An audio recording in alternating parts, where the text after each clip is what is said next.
What you saying, people? It's your boy Rough Diamond here. Hope we're having a good one. Welcome back to another video. So Tuesday the 18th of February has been and gone with no sign of Warzone or even a trailer. The I told you so guys had a field day, toxic comment sections and know-it-alls, but that's no different from any other day really. But one thing you've got to remember, since DLCs have been a thing, speculating about the release date has also been a thing, with it being down the pub or on YouTube and part of most companies' strategy. We've also got to remember nothing has been officially announced and everybody's guess is just that, a guess. The rumoured release date has now moved to the 10th of March after an article from VGA dropped, but as I said before, it's still just a guess. If you read the article properly, they don't say it's an official date, more that it makes sense that it'll drop then. The community loves new content and hoping it'll drop sooner rather than later is exciting, adds to the hype train and even helps with the build up to a release. The 18th of February was a guess, and for all we know it could have been the official planned date,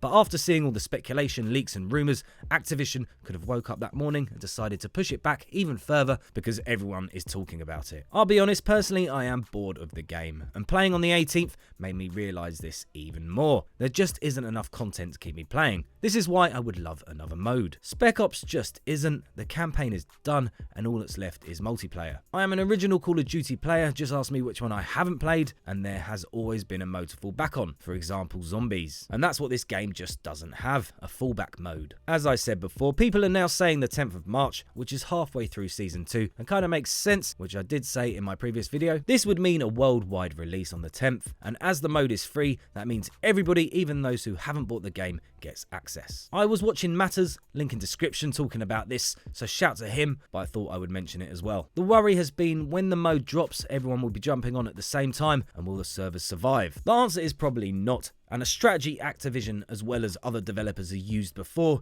is to release content a week early for those who bought the game and then a worldwide release a week after, which makes sense, the 3rd of March for us full game owners and the 10th worldwide. It gives the players who bought the game the opportunity to try it first, test the game, and then everybody else can play for free soon after. It's a nice strategy in my eyes and would ease congestion on the servers. We are still awaiting a gameplay trailer, and we know this because it had been leaked a while back. Not many people saw the trailer, and Activision could decide to just axe it, but we are more than likely going to see it before the mode drops, as I'm sure Activision want to do as much as they can to promote this mode to contend with some of the leaders in the genre. They could just drop the mode tomorrow. Everybody speculates about Tuesdays just because that is their usual release schedule, but they could mix things up a bit, maybe even do an Apex, but I don't think that's likely. With all the leaks, I thought Activision might cut their losses and just drop the mode, but they don't seem that bothered, and in turn, the leaks help build hype for the mode. Only a small number of players are watching YouTube videos, looking for leaks and information, and I guess Activision aren't overly bothered by this, as most of the player base probably haven't seen anything to do with the mode. I guess they are trying to keep gameplay from leaking, as YouTubers have been copy striked for showing footage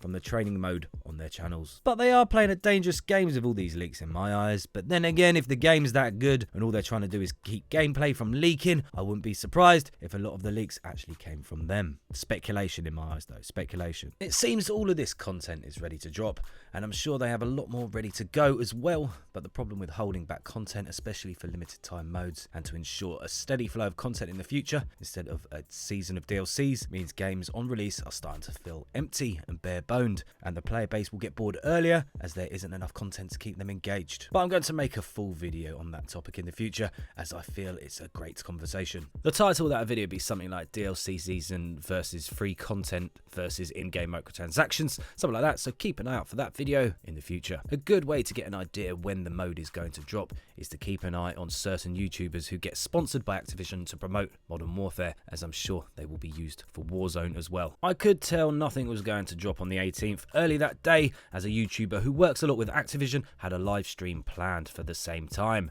and if anybody knows, it's these guys. And finally, this past weekend, multiple content creators, YouTubers, were in LA, including Syndicate and Noah J456, among others. And after seeing the Activision wristband on Syndicate's wrist, this just indicates that they have been invited to an early capture event. And in the same vlog, we see Noah J456 saying he's going home tomorrow, which gives us all a good idea which day the event was on. This is when the community started talking and speculating, and then Activision confirmed this Warzone event by a tweet. I guess they'll be doing another capture event next weekend for those who couldn't make it this week, and then we are very close to the next speculated release date. Activision has given each person that attended the event a different release date to prevent any leaks, and they have also signed an NDA. They were given a separate date, a media day date, which is when the embargo gets lifted and they will be able to post their content. This will more than likely be a few days before release, and these type of events are usually a couple of weekends before the release, so all signs are heavily pointing towards 3rd and the 10th of March